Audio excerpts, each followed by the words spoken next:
तर देवेंद्र फडणवीस बोलतायत विधानसभेत, आपण थेट जाऊयात. 4 अ चा होता, 304 ए चा होता. परंतु त्यानंतर वरिष्ठांनी व्हिजिट दिली आणि वरिष्ठांनी व्हिजिट दिल्यानंतर त्यांनी सांगितलं की 304 ए नाही, 304 चाच गुन्हा या ठिकाणी दाखल केला पाहिजे. आणि म्हणून आपण जर बघितलं तर त्याच दिवशी केस डायरीमध्ये 304 चा गुन्हा दाखल केला आणि ज्युव्हेनाईल जस्टिस बोर्डापुढे माझ्याजवळ ती ॲप्लिकेशन देखील आहे की या ॲप्लिकेशनमध्ये अतिशय स्पष्टपणे जी काही बाजू मांडण्यात आली आहे, विधी संघर्षित बालक नाम आपण वाचत नाही, जन्मदिनांक 14/9/2006, राहणार बंगला नंबर 1, ब्रह्मा सनसिटी जवळ, वडगाव शेरी, पुणे, याचा गुन्ह्यात सहभाग असल्याचे निष्पन्न झाले असून त्याने निघृणपणे सदरचे कृत्य केले आहे. त्याची जन्मतारीख 14/9/2006 अशी असून नमूद विधी संघर्षित बालक याचे वय 17 वर्ष 8 महिने झाले आहे. तरी त्याच्या वयाचा विचार करता त्याला चिल्ड्रन्स कोर्ट सेक्शन 20 यांच्याकडे ॲडल्ट संबोधून ते कोर्टाकडे वर्ग होण्याची विनंती आहे. हा पहिलाच अर्ज आहे की ज्या अर्जामध्ये स्पष्टपणे पोलिसांनी म्हटलेलं आहे की याला ॲडल्ट ट्रीट करावं. कारण आपल्याला माहिती आहे की निर्भयाच्या घटनेनंतर अशा प्रकारे जे 17 वर्षाच्या वरचे आहेत आणि थंड डोक्याने त्यांनी एखादं कृत्य केलंय असं जर लक्षात आलं तर त्यांना ॲडल्ट ट्रीट करता येतं. त्या संदर्भातली तरतूद आहे. त्या तरतुदीप्रमाणे या ठिकाणी ही मागणी करण्यात आली होती. माझ्याजवळ तिथली कॉपी आहे.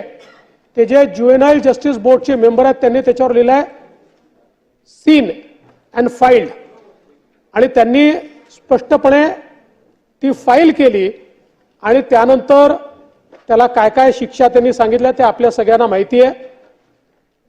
लगेच इमिजिएटली पोलिसांनी त्याच्यावर अपील दाखल केली आणि कोर्टाकडे अपील दाखल केल्यानंतर सीजीएम साहेबांनी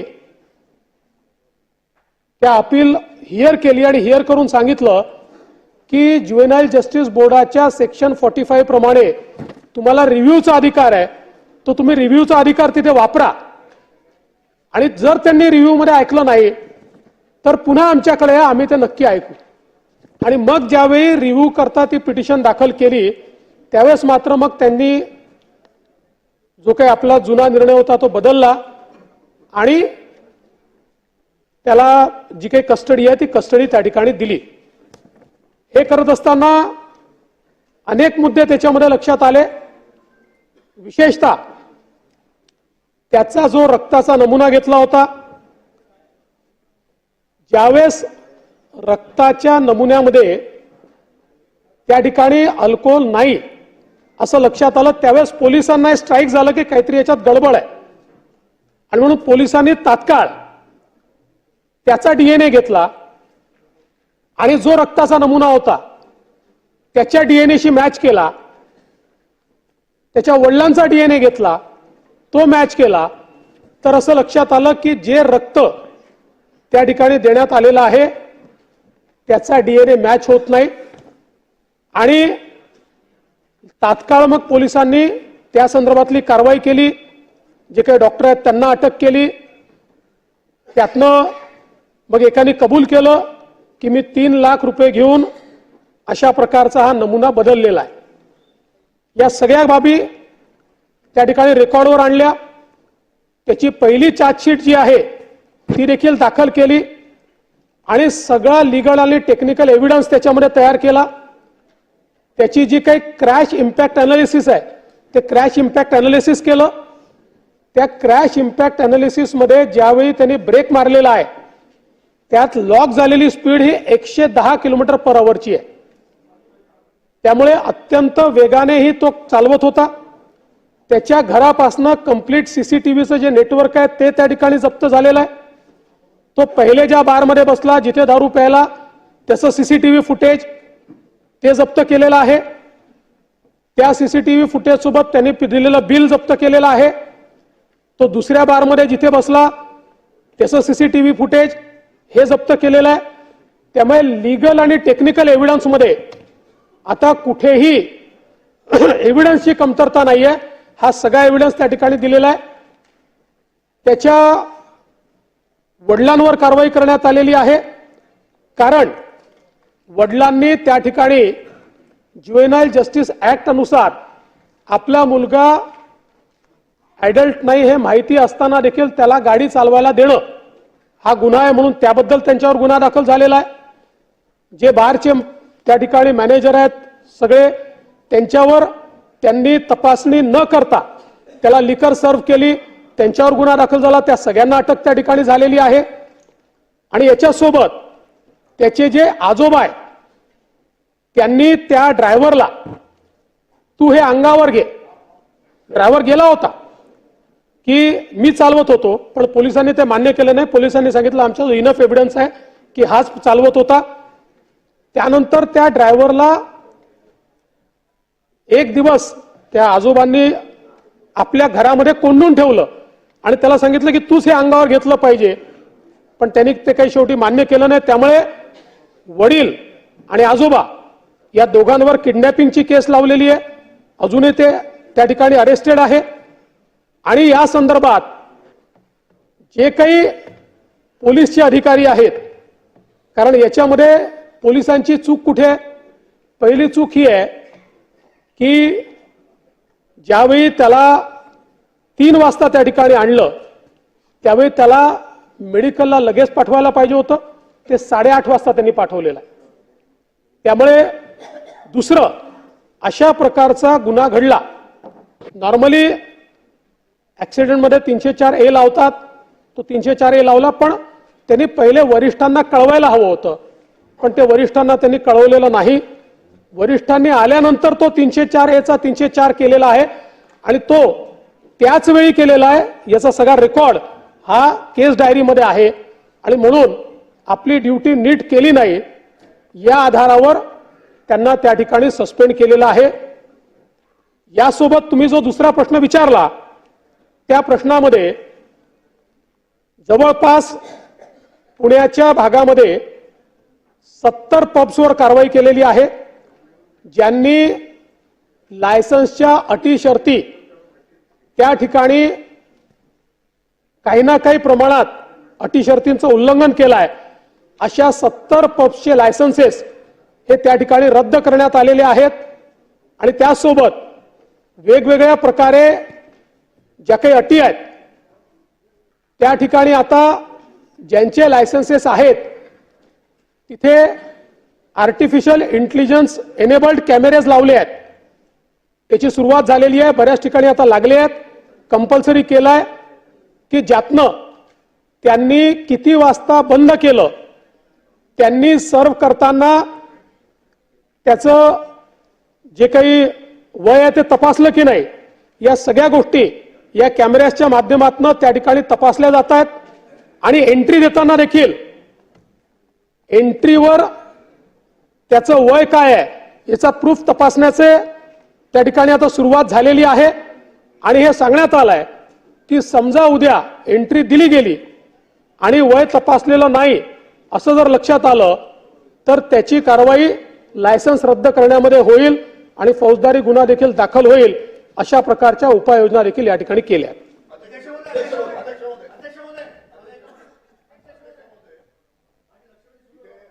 अध्यक्ष महोदय, विरोधी पक्ष नेते अध्यक्ष महोदय, खरं तर आत्ता पुण्याची घटना आणि त्यानंतर झालेल्या सुद्धा घटना महाराष्ट्रामध्ये हिट अँड रनमध्ये त्यानंतर सुद्धा आपण म्हणतो की कायद्याचा धाक वगैरे काही राहिलेला नाही.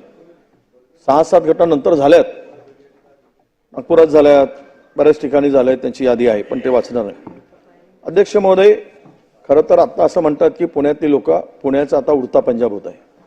ड्रग्स माफियांनी पुण्यात थैमान घातलाय, कायदा सुव्यवस्थेचा सगळा बोजवारा उडालाय. वाईट अवस्था पुण्याची झाली. एक शैक्षणिक हब म्हणून ज्या पुण्याची ओळख आहे, सामाजिक सांस्कृतिक एक त्याला एक नाव आहे. इथे बाहेरची मुलं जे शिकायसाठी येतात या पुण्यामध्ये, त्यांचे पालक आता चिंतेत आहेत की आमच्या मुलांना पुण्याकडे पाठवावं की नाही. असं कुठलंही स्थळ राहिलं नाही अध्यक्ष महोदय जिथे ड्रग्स मिळत नाही. जिथे नशाब केली जात नाही. अध्यक्ष महोदय, प्रश्न असाच येतो की ही कार बिना नंबरनी 6 महिन्यापासून फिरत होती. अध्यक्ष महोदय, अशी पोलिसांच्या लक्षात कशी आली नाही कार? जर बिना नंबरची गाडी एका मोठ्या बिल्डरची धनदानग्याची आहे म्हणून पोलिसांनी सोडलं का त्यांना, की फिरू दिली? बिना नंबरची गाडी कोणालाही, आम्ही एखादी नवीन गाडी घेतली तर आम्हाला रस्त्यावर आणता येत नाही. पहिलेच गाडीचा तो आरटीओ सांगतो की आम्ही नंबरच देत नाही, तुम्ही गाडी चालवायचा, जोपर्यंत नंबर असेल रजिस्टर झाल्याशिवाय बाहेर काढायचे नाही. आणि हा सर्रासपणे चालला. अध्यक्ष महोदय, आरोपीला जामीन मिळाला, ह्या सगळ्या गोष्टी झाल्यात. मला तुम्ही कारवाई केली, PI वर कारवाई केली तिथल्या पोलिसांनी. अध्यक्ष महोदय, यातला खालचा प्रकार असा आहे, हा लेट होण्याला याला सुद्धा थोडासा पॉलिटिकल याला कारण आहे ना, राजकीय कारण आहे, तेही तपासलं गेलं पाहिजे. कुणाला सपोर्ट करावा आणि कुणाला करू नये. 2 निष्पाप लोकांचा जीव जातो. तरुण भरधाव गाडी चालवतो, ब्लड नमुने बदलण्यापर्यंतची हिंमत जाते. अध्यक्ष महोदय, हे कोणामुळे झालं? 2 डॉक्टरवर कारवाई केली. खरं तर हे ससून ड्रग विकण्याचा आहे. ससून हॉस्पिटल इतकं कलंकित झालंय की ड्रग्ज विकण्याचा आता एक हे अड्डा झालाय असं म्हणतात सगळे लोक. सगळा व्यवहार तिथून होतो. आणि मी माननीय गृहमंत्री महोदयांना लक्षात आणून देतो की तुम्ही जरा माहिती घ्या पुण्यात काय चाललंय. 450 त्या ठिकाणी ओपन टेरेस हॉटेल आहे. प्रत्येक हॉटेलकडून ज्या भागातील कोरेगाव असेल, कल्याण नगर असेल, 5 लाख रुपयाचा हप्ता बांधलाय. अध्यक्ष महोदय, 5 लाख रुपये. आणि छोटी मोठी जे काही हॉटेल आहेत त्याच्यात आउटस्कट्सला 75 ते 2.5 लाख रुपये घेतले जातात. अध्यक्ष महोदय, आणि पबचा दर तर पहिल्यांदा 5 लाख रुपये.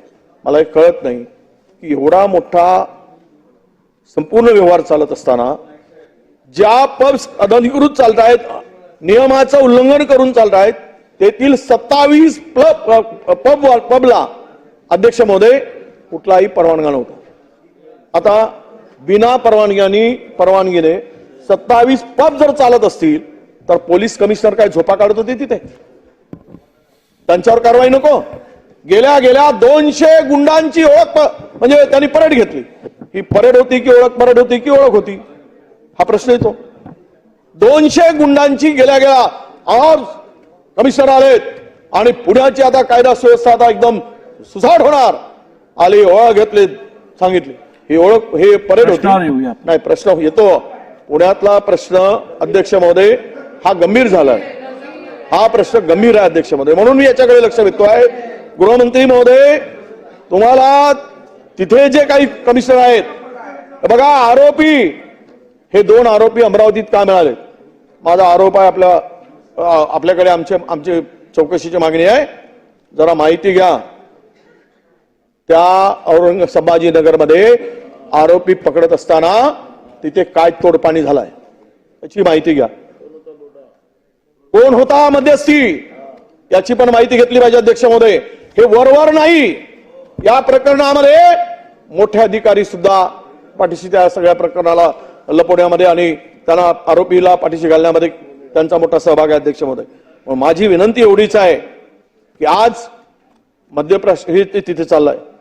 नॉन टीपीच्या माननीय गृहमंत्री महोदय, नॉन टीपीची दारू सर्रास पुण्यात विकली जाते. सर्रास करोडो रुपयाचा महसूल हा बुडवला जातो. आपण ही जर तपासणीची एक मोहीम घेतली ना आणि ती अचानकपणे सांगून केलं तर सगळं गायब होईल. मी सांगतो आपल्याला, पुण्यातून तुमच्या तिजोरीमध्ये 500-700 कोटी रुपये येतील. इतका हा गोरखधंदा मोठ्या प्रमाणात सुरू आहे. आणि या सगळ्यामध्ये ड्रग्सचे हप्ते सुरू आहेत, गुटख्यांचे हप्ते सुरू आहेत, पबचे हप्ते सुरू आहेत, हॉटेलचे हप्ते सुरू आहेत, रेट ठरवून घेतला आहे. काय होईल कायदा आणि सुव्यवस्थेचा पुण्यातला? काय कोण आपला कायदा हातात घेऊन लावणार नाही? म्हणून माझी विनंती एवढीच आहे अध्यक्ष महोदय, मी काही प्रश्न नाही, प्रश्न असा आहे बोलतील स्पेसिफिक. अध्यक्ष महोदय, स्पेसिफिक प्रश्न असा आहे आमचा, या प्रकरणामध्ये एकूणच झालेली आरोपीला पकडल्यानंतर कारवाईमध्ये झालेला विलंब, याला पोलीस कमिशनर जबाबदार आहे. त्यांना आपण राजीनामा द्यायला भाग पाडणार का? तो राजीनामा घेणार का? हा पहिला प्रश्न.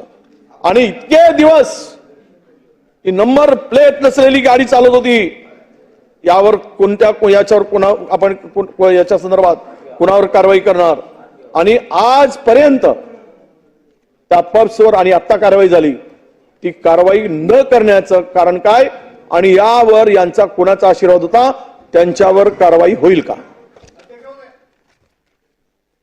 अध्यक्ष महोदय, पहिल्यांदा तर पुणे हे जे शहर आहे आपली सांस्कृतिक राजधानी देखील आहे आणि शिक्षणाचं माहेरघर आहे, आपलं टेक्नॉलॉजीचं हब आहे, आपलं मॅन्युफॅक्चरिंगचं हब आहे.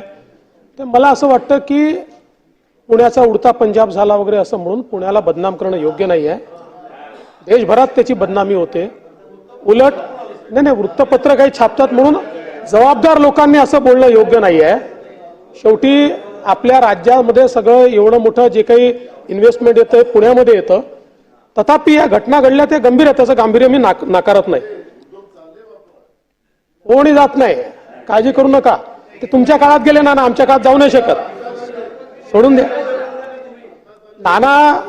नाना भाऊ, हे जे रोज नरेटिव्ह तयार करण्याची सवय झाली आहे ना, यातनं खोटं बोलायची सवय लागेल बरं. माझ्या मित्राला खोटं बोलायची सवय लावून घेऊ नका. रोज आपलं खोटं बोलून रेटून बोलाय योग्य नाही आहे.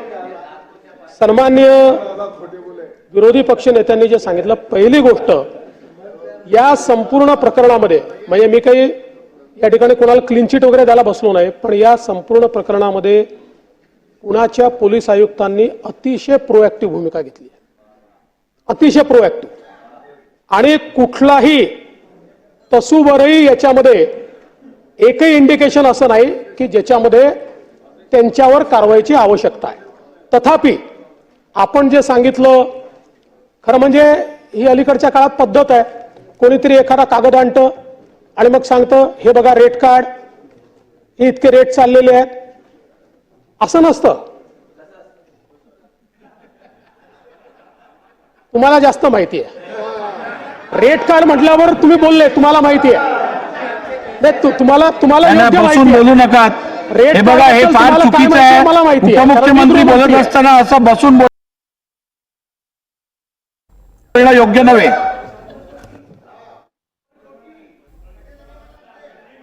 अध्यक्ष महोदय, तथापि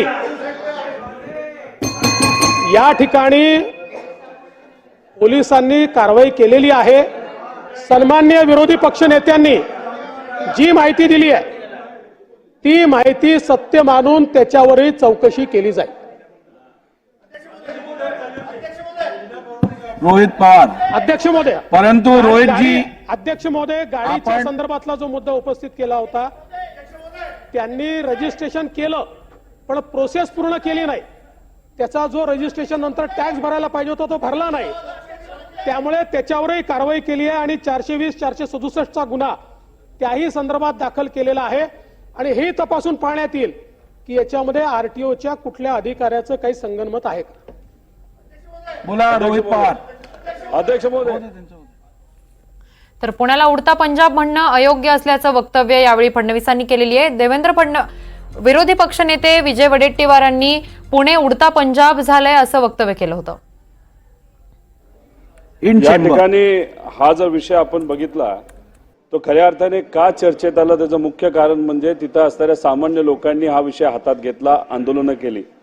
रवींद्रभाऊ दंगेकर आमदार यांनी सुद्धा त्याच्यामध्ये पुढाकार घेतला. अध्यक्ष महोदय, याच्यामध्ये आपण खोलात जर गेलो तर यात सिस्टमिक एरर आहे. म्हणजे ज्या व्यक्तीने गुन्हा केला तो एका मोठ्या कुटुंबातून होता, पैसेवाल्या कुटुंबातून होता आणि 6 ते 7 डिपार्टमेंट त्या व्यक्तीला मदत करत असताना आपण सर्वांनी बघितलं. एखाद्या गरीबाला जर तिथं काय केलं असतं तर कदाचित त्या बाबतीतली चर्चा सुद्धा तिथं अध्यक्ष महोदय झाली नसते. अध्यक्ष महोदय, इथं जर आपण बोलायचं झालं तर आमचं एवढंच म्हणणं आहे, याच्यामध्ये ड्रग्ज वगैरे बऱ्याच काही केसेस इन्व्हॉल्ड आहेत. अध्यक्ष महोदय, काही दिवसांपूर्वी, काही महिन्यांपूर्वी 18 जुलै 2023ला मी एक लक्षवेधी मांडली होती ड्रग्सच्या बाबतीत. फडणवीस साहेबांनी होम मिनिस्टर म्हणून त्याला उत्तरही दिलं होतं आणि उत्तर खरंच चांगलं होतं. अध्यक्ष महोदय, पण फक्त ते उत्तरच राहिलं का एवढीच शंका त्या ठिकाणी मला वाटतं. अध्यक्ष महोदय, कुरिअरचा वापर केला जातो, या संदर्भात ऑफिसचे सॅनिटायझेशन ते करणार, सेन्सिटायझेशन ते करणार असं त्यांनी सांगितलं होतं. अध्यक्ष महोदय, त्या बाबतीत आपण धोरण म्हणून काय केलं असा प्रश्न होम मिनिस्टर साहेबांना या ठिकाणी मी उपस्थित करतो. अध्यक्ष महोदय, जिल्हा अधिकारी यांच्या under anti drug coordination committee तयार केली जाईल. ती केली गेली आहे का? त्याची कुठली स्ट्रॅटेजी आहे का? त्याच्याबद्दल आपण पुढे काय करणार आहोत आणि कुठल्या कुठल्या जिल्ह्यामध्ये अशा पद्धतीची कोऑर्डिनेशन कमिटी ही निर्माण केली, त्याचा काय स्टेटस आहे असा प्रश्न अध्यक्ष महोदय मी इथं होम मिनिस्टर साहेबांना करतो. त्याच्याचबरोबर दहशतवादी पथकाला नोडल एजन्सी हे केलं जाईल, तर अशी एजन्सी केली गेली आहे का? त्याचा कुठला अहवाल आलाय का? एवढंच या ठिकाणी अध्यक्ष महोदय आम्हाला बोलायचं आहे. आणि याच्यामधून मला असं वाटतं की याची सरकार असो का त्याची सरकार असो, यात पूर्णपणे सिस्टमिक एरर आहे. म्हणजे श्रीमंताचा एखादा व्यक्ती नाही तर कॉन्टॅक्ट असणारा एखादा व्यक्ती सहजपणे याच्यातून सुटून जाऊ शकतो. फक्त लोकांनी हा विषय ताब्यात घेतला. पण उद्या गरीब असू नाही तर श्रीमंत असो, कुणी चूक केली तर त्याला त्या ठिकाणी कारवाई झालीच पाहिजे. यासाठी आपण ट्रान्सपरंट सिस्टम काय करणार आहोत असं या ठिकाणी मी अध्यक्ष महोदय होम मिनिस्टर साहेबांना प्रश्न करतो. सन्माननीय रोहित पवारजींनी जो मुद्दा उपस्थित केला त्या गोष्टीशी मी सहमत आहे की श्रीमंताचा पोरगा असो का गरिबाचा पोरगा असो, न्याय हा सारखा असला पाहिजे. या केसमध्ये निश्चितपणे ससून हॉस्पिटलमध्ये पैशाचा वापर करून त्या ठिकाणी न्यायाला एक प्रकारे ओरबाडण्याचा प्रयत्न झालेला आहे. पण एक गोष्ट मी लक्षात आणून देतो की पुन्हा आणून देतो, कारण हा एक या ठिकाणी सातत्याने चाललेला आहे सांगणं की लोकांनी ओरड केली, माध्यमांनी ओरड केली म्हणून अशा प्रकारची कारवाई झाली, सत्य नाही. मी तुम्हाला घटनाक्रमाची पुन्हा एकदा वेळ सांगतो की रात्री 2:30 वाजताची घटना आहे. त्याच्यानंतर त्यांना पोलीस स्टेशनला आणलाय. 8:30 वाजता गुन्हा दाखल झालेला आहे.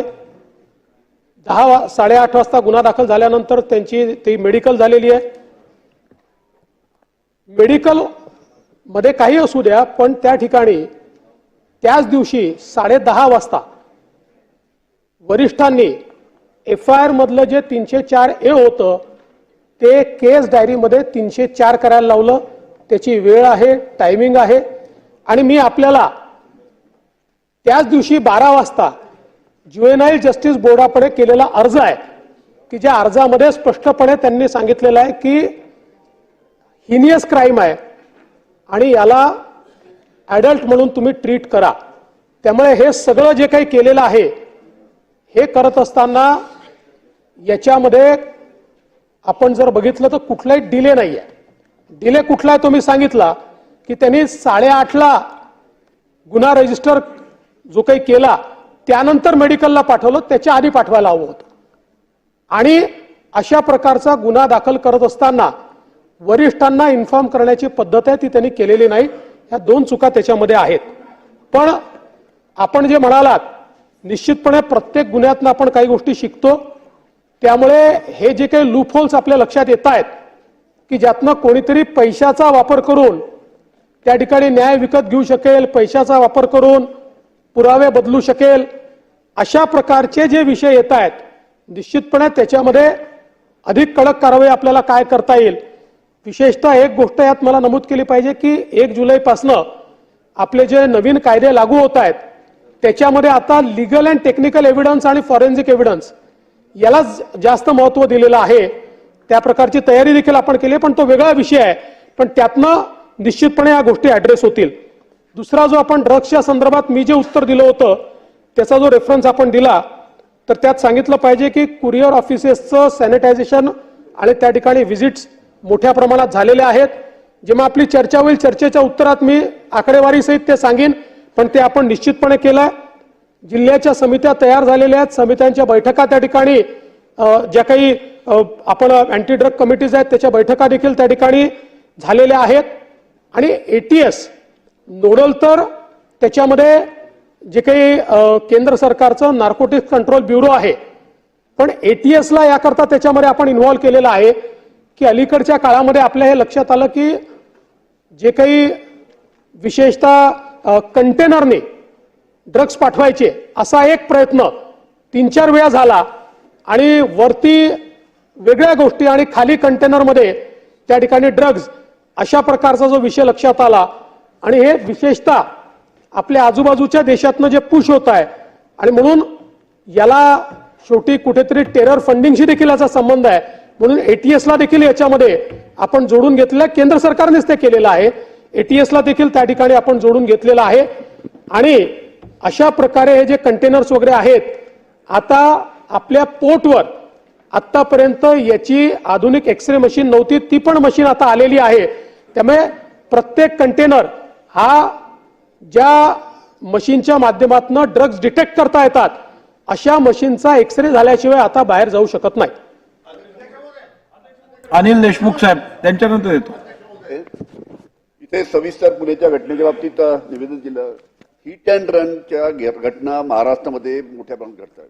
नागपूरमध्ये कल्पना आहे आपल्याला चार घटना नागपूरमध्ये घडल्या. एका रितिका मालू ही रामधुला जो आहे तिथे त्या ठिकाणी घटना घडली. अध्यक्षमध्ये रात्री 1:30 वाजता रितिका मालूनी 2 तरुणांना तिथे उडवलं आणि त्यांचा तिथं मृत्यू झाला. याच्यामध्ये अध्यक्षमध्ये सर्वात महत्वाची गोष्ट म्हणजे यामध्ये ही घटना झाल्यानंतर 7 तासांनी तिथे सॅम्पल घेण्यात आलं. अध्यक्षमध्ये घटना 1:30 वाजताची, सॅम्पल घेतला सकाळी 7:30 वाजता. 7 तासानंतर सॅम्पल घेण्याची काय शक्यता होती? घ्यायचं ते सॅम्पल तर लगेच घ्यायला पाहिजे, 1 तास 2 तास दिवसानंतर. त्यानंतर ही घटना झाल्यानंतर त्या महिलेला, त्या तरुणीला घरी जाऊ दिलं. त्यानंतर तिचे वडील तिथे आल्यानंतर अध्यक्ष महोदय तिथला जो पीआय होता परशुराम भवळ, तिचे वडील आल्यानंतर गळाभेट झाली तिथं स्पॉटवर त्यांची, म्हणजे काही त्यांची धुणे ओघ असेल त्यांची गळाभेट झाली. त्या ठिकाणी त्या गाडीतलं जे दारूच्या बाटल्या होत्या ते फेकण्यात आल्या. तिथं डिस्ट्रक्शन ऑफ एव्हिडन्स झाला. अध्यक्ष महोदय अशा पद्धतीनं फॉरेन्सिक टीम त्या ठिकाणी आणली आणि बिना सुप्रत नव्याची गाडी सोडली. या घटनेच्या बाबतीत गृहमंत्र्यांना माझी विनंती राहील की याची आपण अवश्य चौकशी करावी. ब्लड सॅम्पल 7 तासानंतर का घेण्यात आलं? त्याचबरोबर अध्यक्ष महोदय या ठिकाणी एक ममता आदमाने या 2 तरुणी फिरायला चालल्या होत्या, त्यांना ओला गाडीने उडवलं. 20 दिवसानंतर त्या ड्रायव्हरला पकडलं. या ममता आदमानेवर तिथल्या पोलिसांनी फक्त नोटीस दिला. जो ड्रायव्हर 20 दिवसांनी पकडला त्याला फक्त नोटीस दिला आणि सोडून दिलं. मी जेव्हा पोलीस कमिशनरला भेटायला गेलो त्यांना सांगितलं तुम्ही फक्त नोटीस देऊन का सोडलं? त्याच्यानंतर त्याच्यावर सिरियस कलमा त्यांनी लावल्या. रुटीनमध्ये त्यांनी हे सर्व कारवाई करायला पाहिजे अध्यक्ष महोदय. त्याचबरोबर अध्यक्ष महोदय अजून तिसरी महत्वाची केस दिघोरी नाका येथे तिसरी हिट अँड रनची केस झाली. अध्यक्ष महोदय त्या ठिकाणी 3 मृत्युमुखी पडले. एक 4 वर्षाची मुलगी त्याच्यामध्ये मृत्युमुखी पडली. अध्यक्ष महोदय आणि यामध्ये जे आरोपी जे दारू पिऊन होते गाडी चालवणारे त्यांचं ब्लड सॅम्पल घेण्यात आलं. अध्यक्ष महोदय ब्लड सॅम्पल जे घेतलं ते 3 दिवसानंतर फॉरेन्सिक लॅबोरेटरीला पाठवण्यात आलं. आणि ते सुद्धा जेव्हा पत्रकार तिचे जे क्राईम ब्रँचचे पत्रकार आहेत त्यांनी कमिशनरला विचारलं की ब्लड सॅम्पल गेलं का? तर कमिशनरला गेलं रिपोर्टला, पण जेव्हा चौकशी केली तर 3 दिवसानंतर तिथले ब्लड सॅम्पल तिथले जे पीआय होते विजय दिघे यांनी ते ब्लड सॅम्पल आपल्या डिकीमध्ये ठेवलं आणि विसरून गेले. आता अशा पद्धतीने गंभीर घटना असताना सुद्धा 3 त्यामध्ये मृत्युमुखी पडतात. एक लहान मुलगी 4 वर्षाची मृत्युमुखी पडते आणि पीआय तिथला ब्लड सॅम्पल आपल्या डिकीमध्ये ठेवतो 3 दिवस. अशा पद्धतीनं त्याला ठीक आहे सस्पेंड केलं, पण अशा पद्धतीने ज्या ठिकाणी अशा पद्धतीने कारवाई होते त्याच्यावर कडक कारवाई गृह खात्याने करायला पाहिजे. अध्यक्ष महोदय त्याचबरोबर 4थी घटना घडली. पुरुषोत्तम पुट्टेवार एक टाउन प्लॅनिंगची वरिष्ठ अधिकारी, तिने आपल्या सासऱ्याला त्यांना गाडी तिच्यावर तोडीने मारून टाकलं. अशा पद्धतीने अनेक घटना गृहमंत्री मध्ये आपल्या नागपूरला झालेल्या आहे. याच्यामध्ये माझी विनंती राहील की रामधुला प्रकरणामध्ये जे 2 आरोपी मृत्युमुखी पडले त्यांच्या घरी जे 2 व्यक्ती मृत्युमुखी पडले त्यांना मी भेटायला गेलो होतो. त्यांनी आपल्याला एक पत्र पाठवलं आहे आणि त्यांनी सांगितलंय की आम्हाला गृहमंत्र्यांनी भेटायची वेळ द्यावी. मी आपल्याला विनंती करेल की त्यांना भेट देऊन त्यांचं ऐकून घ्यावं. नंबर 2 ममता आदमानी जी आहे तिच्या मी घरी गेलो होतो भेटायला. अध्यक्ष महोदय ती अतिशय गरीब आहे. 2.5-3 लाखाचं तिच्यावर बिल आहे. मी आपल्याला पत्र लिहून 15 दिवसांनी पाठवलं की कृपा करून राज्य शासनाच्या माध्यमातून ममता आदमाने यांना मदत करावी. ती सुद्धा मदत आपण करावी अशी आपल्याला विनंती करतो. माननीय अध्यक्ष महोदय, सन्माननीय अनिल देशमुख साहेबांनी जे मुद्दे समोर आणलेले आहेत त्याच्यावर सविस्तर ब्रीफिंग आता माझ्याकडे नाहीये, नाहीतर मी त्याचंही उत्तर दिलं असतं, कारण आज ही पोर्शे संदर्भातलीच फक्त लक्षवेधी होती. पण त्यांनी जे काही मुद्दे समोर मांडलेले आहेत ते निश्चित गांभीर्याने घेतले जातील आणि विशेषतः त्यांनी जे सांगितलं की ममता आदमने यांना जी काही मदत दिली पाहिजे जरूर ती जी काही मदत आवश्यक आहे ती मदत त्यांना देण्यात येईल आणि हे जे काही दुसरे विक्टीम आहेत मी स्वतः त्यांनी वेळ मागितली मी जरूर त्यांची भेट घेईन. नाना भाऊ. मी माझ्या मित्राचं सगळं उत्तर मी शांतपणे ऐकत होतो. अध्यक्ष महाराज ड्रगच्या बाबतचं जी भूमिका आहे जी रोहित पवारांनी उपस्थित केली ती महत्वाची आहे याच्यात. अध्यक्ष महाराज आपल्याला अध्यक्ष महाराज त्यांनी तिथं बिअर बार मध्ये दारू पिली वगैरे हे सगळ्या गोष्टी रेकॉर्डला आल्यात.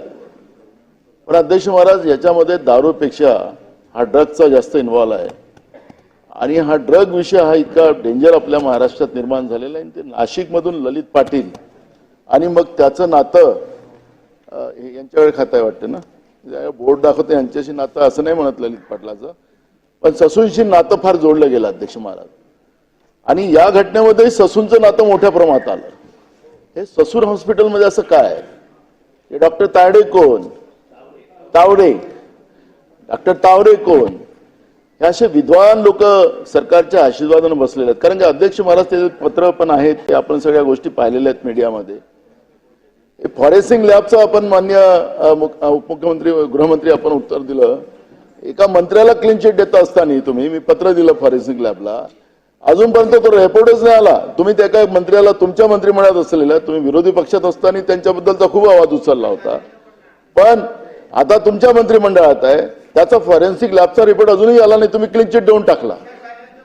तर मग अध्यक्ष महाराज माझा मुद्दा असा आहे या घटना ड्रग मध्ये घडतात आहेत, ह्या घटना ड्रग मध्ये घडतात आहेत. हा ड्रगच हा विषय जो आहे हाच महत्वाचा. अध्यक्ष महाराज मगाशी माननीय विरोधी पक्ष नेत्यांनी त्याच विषयाला की हे पब मध्ये ही दारूपेक्षा अध्यक्ष महाराज सगळ्यात जास्त ड्रगचा वापर केला जातोय आणि हे तेवढंच सत्य आहे. आणि म्हणून आणि ड्रग कुठून येतोय काय होतंय त्याचं आता मी तुम्हाला माहिती द्यायचं काही कारण नाहीये. नाही तर तुम्ही म्हणाल की खोटं बोलता रेटून बोलतात नेरेटिव्ह बनवता, पण आम्ही करत नाही. ते मुंद्रातून येतो गुजरातमधून येतो सगळ्यांनाच माहिती आहे. माझं अध्यक्ष महाराज एवढंच म्हणणं आहे ह्या काही विषय मी याला आरोप आणि हेतू आरोप करतो असं नाही. हा महाराष्ट्राला कलंक आहे अध्यक्ष महाराज.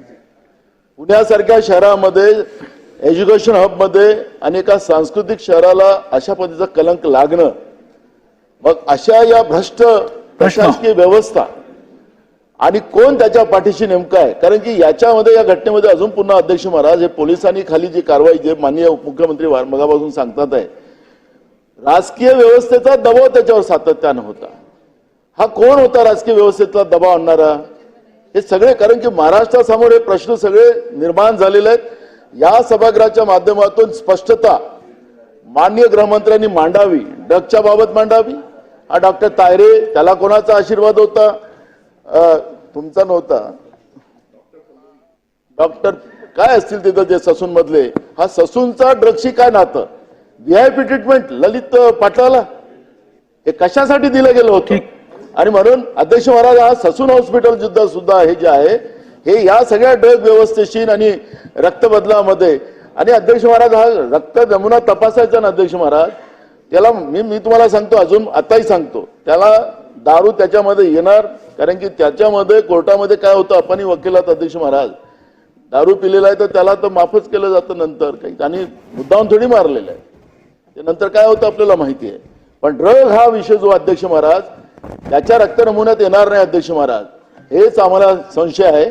आणि म्हणून त्याची स्पष्टता या ठिकाणी करावी. आणि महाराष्ट्राला लागलेल्या या ड्रगचा कलंक, ससून हॉस्पिटलचं नातं आणि ह्या व्यवस्था याच्याबद्दलचं स्पष्टीकरण माननीय उपमुख्यमंत्र्यांनी द्यावं. ठीक. माननीय अध्यक्ष महोदय, अर्धा तास पहिल्यांदा तर याच्यावर कुठलाही राजकीय दबाव असता तर एवढी कारवाई कधी झालीच नसती. आणि ससून हॉस्पिटलमध्ये डॉक्टर श्रीहरी हळनोर, डॉक्टर अजय तावरे आणि अतुल घाटकांबळे या सगळ्यांना त्या ठिकाणी सस्पेंड केलेलं आहे, त्यांच्यावर कारवाई करण्यात आलेली आहे. आणि नाना मग मला काय बघा राजकारणात गेलो होतो मी मागच्याही वेळेस ललित पाटील प्रकरण कुठे सुरू झालं ते सांगितलं होतं मी. कसं त्याचं पत्र त्याला आयुक्तांनी तेव्हाच्या कोणाला पत्र लिहिलं होतं तरी ते पत्र कसं इग्नोर झालं, तो कधी ऍडमिट झाला, सगळं सांगितलं. मला असं वाटतं की हे जरा राजकारणाच्या पलीकडे जाऊन पाहिलं पाहिजे. ही गोष्ट आपल्याला मान्यच करावी लागेल की आत्ताच्या परिस्थितीमध्ये जी काही आपली नवीन पिढी आहे, या नवीन पिढीला हा जो काही ड्रग्सचा विळखा या ठिकाणी लावण्याचा प्रयत्न चाललेला आहे. आणि सगळ्यात यातलं महत्वपूर्ण काय आहे तर पूर्वी बाहेरून ड्रग्ज वगैरे आणावे लागायचे. अलीकडच्या काळामध्ये केमिकल ड्रग्ज तयार होत आहेत आणि ते आपल्याकडेच तयार होतात. आता आपण ज्यावेळेस मोठा कुरकुमला कारखाना किंवा ते गोडाऊन हे काढलं, त्या ठिकाणी ते तयार करत होते आणि त्याचं नेटवर्क जे निघालं ते असं निघालं की जवळपास म्हणजे त्या ठिकाणी 3600 कोटीचा माल आपण जप्त केला. त्याचं 48 तासात जेव्हा फॉरवर्ड लिंकेज झालं, तिथे तयार होऊन तो दिल्लीला जायचा. दिल्लीमध्ये खाण्याचे जे काही पदार्थ आहेत त्याच्या पॅकेजिंगमध्ये तो पॅक व्हायचा आणि परदेशात जायचा. आता तो सगळं आपण शोधून काढलं, मग नंतर नार्कोटिक्स कंट्रोल ब्युरोला दिलं. आता त्याचे अनेक देशातल्या लिंक्स या नार्कोटिक कंट्रोल ब्युरोनी काढलेल्या आहेत. मुळामध्ये हा केवळ आपल्यापुरतं मर्यादित राहिलेला नाही, आंतरराष्ट्रीय स्तरावर आज मोठ्या प्रमाणात या संदर्भातले व्यवहार होत आहेत. आणि म्हणूनच पहिल्यांदा केंद्र सरकारने सगळ्या राज्यांची एकत्रित या संदर्भात बैठक घेतली, एकत्रित स्ट्रॅटेजी तयार केली. त्या स्ट्रॅटेजीचा भाग म्हणून ह्या ज्या काही कमिट्या तयार केलेल्या आहेत आणि मग पहिल्यांदा इंटेलिजन्स या संदर्भातलं एक वेगळं युनिट तयार केलं की जे यातलं इंटेलिजन्स जमा करतं आणि राज्यांना सांगतं. म्हणजे आज वेगवेगळ्या राज्यांमध्ये कोऑर्डिनेशन चाललेलं आहे, केंद्राचं आणि राज्यांचं चाललेलं आहे. ते इंटेलिजन्स आल्यामुळेच आज आपण वेगवेगळ्या कारवाया करू शकतोय. म्हणजे आपण जर बघितलं तर महाराष्ट्रामध्ये आपण जेव्हापासनं ही झिरो टॉलरन्स पॉलिसी सुरू केली आहे, मोठ्या प्रमाणात कारवाया झाल्या. ठीक आहे, जे कारवाया जे काही झाल्या आहेत ते काही एका दिवसात उगवलेले लोक नाही आहेत. पण आता या संदर्भात पोलिसांनाही आपण सांगितलेलं आहे की, आणि केलंही आपण, ललित पाटील प्रकरणात आपण बघितलं असेल की ड्रग्सच्या केसमध्ये जर पोलिसांचं इन्व्हॉल्वमेंट दिसलं तर केवळ सस्पेन्शन नाही तर त्यांना बडतर्फ करण्यात येईल. तशा प्रकारे बडतर्फ आपण केलेला आहे. त्यामुळे ही पॉलिसी आपण केली आहे. निश्चितपणे अजून खूप काम करावं लागेल. हे एक आव्हान आपल्यासमोर आहे, आव्हान नाही असं म्हणून ते टाळता येणार नाही, पण त्या संदर्भात सरकार निश्चितपणे या आव्हानाचा मुकाबला करण्याकरता त्या ठिकाणी पूर्णपणे प्रयत्नरत आहे. आता पुढे जाऊया. पाऊण तास झाला. शेवटचा प्रश्न जितेंद्र आव्हाडजी, शेवटचा प्रश्न. अध्यक्ष महोदय, हा खरंच गंभीर विषय होता. आपण ज्या डॉक्टर तावरेंचं नाव घेतलं, उपमुख्यमंत्री महोदय तावरे, त्यांनी अटक केल्या सांगितलं बघा, ऐका, की मला माझं तोंड उघडावं लागेल. मला वाटतं त्यांचं तोंड उघडण्यासाठी आपण नार्को टेस्ट करावी आणि त्याला आपण मान्यता द्यावी. पण ह्याच्यातला सर्वात महत्वाचा प्रश्न जो अजूनपर्यंत अनुत्तरित राहिलाय तो म्हणजे पोलीस स्टेशनला आणि पोलीस कमिशनरला फोन कोणाकोणाचे गेले होते. त्याच्यामध्ये कुठली राजकीय, आपण देवेंद्र भाऊ स्पष्ट बोलणारे, स्वच्छ सांगणारे, सत्य सांगणारे गृहमंत्री म्हणून ओळखले जातात महाराष्ट्रात. त्यामुळे हे सगळं बोलत असताना आपल्याकडनं महाराष्ट्राला सत्याची अपेक्षा आहे की क्रिमिनलायझेशन ऑफ पॉलिटिक्स हा बीजेपीचा नेहमी आवडता सब्जेक्ट राहिलेला आहे की राजकारणाचं गुन्हेगारीकरण व्हायला नको. असं असताना ह्या पोलीस स्टेशनला किंवा कमिशनरला कुठल्या मंत्र्याचे आणि कुठल्या आमदारांनी टावरेवरती तसेच पोलीस स्टेशनवरती दबाव आणले होते. कॉल रेकॉर्ड्स आहेत, अमितेश कुमार यांनी स्वतः इंटरव्ह्यू दिलेले आहेत. तर आपण या सभागृहाला आणि या सभागृहाद्वारे महाराष्ट्राला ही माहिती द्यावी की कोणी त्या पोलीस स्टेशनला आणि कलेक्टर आपला पोलीस आयुक्तांना या गुन्ह्यासंबंधी फोन केले होते. आणि बिर्गर बिर्याणीवर का देण्यात आले हो साहेब? पोलीस आयुक्तांना किंवा पोलीस स्टेशनला कुठल्याही मंत्र्याने फोन केलेला नाही. हे निश्चित आहे की जेव्हा ही घटना घडली, स्थानिक आमदार हे पोलीस स्टेशनला गेले होते. त्यांनी स्वतः ते आपल्या इंटरव्ह्यूमध्ये सांगितलेलं आहे. त्यांनी हे सांगितलंय की मी त्या कंपनीतच काम करायचो, त्यांच्या वडिलांनी मला सांगितलं, मी गेलो त्या ठिकाणी सीसीटीव्हीचा रेकॉर्ड आहे. ते पोचल्यानंतर जवळपास 35 मिनिटांनी पीआय तिथे पोचले. त्यानंतर 15 मिनिटं त्या ठिकाणी ते पीआय कडनं त्यांनी पीआयशी चर्चा केली, पीआय कडनं त्या संदर्भात सगळी माहिती घेतली आणि त्यानंतर ते तिथनं निघून गेलेले आहेत. याच्या व्यतिरिक्त कोणीही दबाव आणलेला नाही, कोणाचाही फोन रेकॉर्ड नाही.